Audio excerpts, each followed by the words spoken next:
प्रधानमंत्री नरेंद्र मोदी 7 मार्च को कश्मीर दौरे पर थे। यहां पीएम ने एक बड़ी रैली की थी। जम्मू कश्मीर से आर्टिकल 370 खत्म होने के बाद पीएम पहली बार कश्मीर दौरे पर गए थे। इससे विपक्ष के नेताओं में बेचैनी बढ़ गई है। पीएम के दौरे के बाद अगले दिन नेशनल कॉन्फ्रेंस के नेता और जम्मू कश्मीर के पूर्व मुख्यमंत्री उमर अब्दुल्ला ने इंडिया गठबंधन से लेकर पीएम मोदी की रैली पर कई बातें कही हैं। उमर अब्दुल्ला ने एक तरह से इंडिया गठबंधन को तगड़ा झटका दिया है। उन्होंने ऐलान कर दिया है कि उनकी पार्टी लोकसभा चुनाव अकेले लड़ेगी। उन्होंने ये कहा कि कांग्रेस से कह दिया गया है कि लोकसभा में सीटों पर कोई गुंजाइश नहीं है। हम विधानसभा चुनाव में इस गठबंधन के साथ मिलकर चुनाव लड़ सकते हैं। इंडिया गठबंधन को लेकर उमर अब्दुल्ला ने क्या कहा है, ये आपको सुनाते हैं। बातचीत के दौरान उनसे कहा है कि देखिए ना, 6 सीटों में ज्यादा गुंजाइश है नहीं, लेकिन हम असेंबली में एक साथ काम करने के लिए दरवाजा खुला रखने के लिए तैयार हैं, लेकिन बशर्त ये कि हम देखें कि इस आने वाले पार्लियामेंट इलेक्शन में उनका रवैया कैसा रहेगा। इतना ही। उधमपुर और जम्मू की सीट पे उनसे कहा है कि वो अपना उम्मीदवार जो है वहाँ पे खड़ा करें।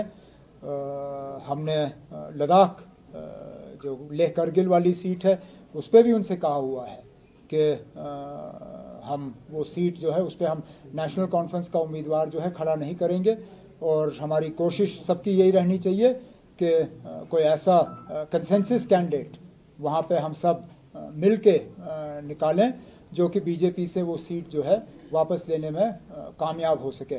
यहाँ तक कि मैं आपसे शेयर करूँ कि अनंतनाग की सीट पे भी हम कोई ज़ोर ज़बरदस्ती नहीं कर रहे थे।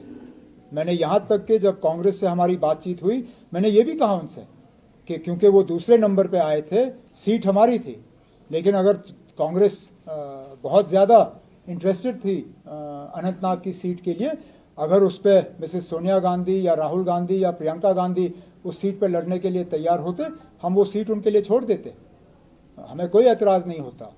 लेकिन क्योंकि हमारी जीती हुई सीट है, हम और किसी के लिए वो जीती हुई सीट छोड़ने के लिए तैयार नहीं थे, जो कि मुझे लगता है हमारा हक है। आपसे ये क्लियर करूँ ना, अगर मुझे इंडिया अलायंस में जाने से पहले यह कहा गया होता कि इंडिया अलायंस में हमें अपने आप को कमज़ोर करना है इंडिया अलायंस के किसी दूसरे मेंबर के लिए, मैं शायद कभी इंडिया अलायंस में जाता ही नहीं। इंडिया अलायंस में जाने का हमारा एक ही मकसद था जो उसमें गए, कि हमारा मुकाबला बीजेपी और एनडीए के साथ है। अगर हमारा मुकाबला बीजेपी और एनडीए के साथ है तो फिर ये अंदरूनी तौर ये टेंशन या ये बातचीत का इसका कोई वजूद ही नहीं। उन्होंने राहुल गांधी और अन्य विपक्षी नेताओं को यह नसीहत भी दी है कि चुनाव में पीएम मोदी के खिलाफ उन नारों का इस्तेमाल नहीं करें जिसका फायदा नहीं बल्कि नुकसान होता है। जो नारे आपने अभी यहाँ हमें उनके बारे में याद दिलाया, मैं कभी उनके हक में था नहीं और ना उनका हमें कोई फायदा हुआ है। उल्टा जब कभी हम इस तरह के नारे जो हैं इस्तेमाल करते हैं, तोड़ मरोड़ के नुकसान इस्तेमाल करने वाले का ही होता है। वोटर इन चीज़ों से मुतमईन नहीं होता।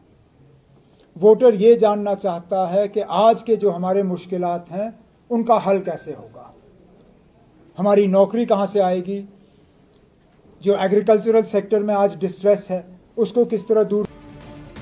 उमर ने इस दौरान पीडीपी पर भी निशाना साधा है। उन्होंने कहा कि मैंने आपको पहले ही यह बताया था कि जो पार्टी 3 नंबर पर है उसे सीटें मांगने का कोई अधिकार नहीं। पीएम मोदी के दौरे को लेकर भी उमर ने अपनी बात रखी है। उन्होंने कहा कि पीएम के दौरे से कुछ भी सामने नहीं आया। हमारी मुखालफत ही होती थी वहाँ पे, हम तब भी उनकी तकरीरों की तारीफ करते थे।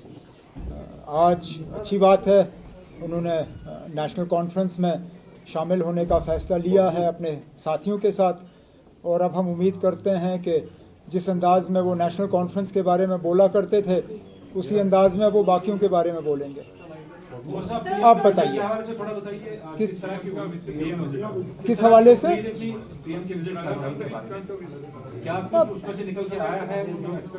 आप बताइए ना, कुछ निकल के आया? मुझे तो कुछ नया नजर नहीं आया, वही बातें और जो वहाँ लोग सुनना चाहते थे, खासकर रेस्टोरेशन ऑफ डेमोक्रेसी को लेके। मैं जानता हूँ कि वज़ीर आज़म खुद इलेक्शन का अनाउंस कर नहीं सकते हैं। इलेक्शन का अनाउंसमेंट जो है वो इलेक्शन कमीशन को करना होता है, लेकिन कम से कम वज़ीर आज़म से इतना ही कि जो 31 सितंबर का डेडलाइन सुप्रीम कोर्ट की तरफ से लगा हुआ है उसको देखते हुए उससे पहले इलेक्शन होंगे, ये हम सुनना चाहते थे।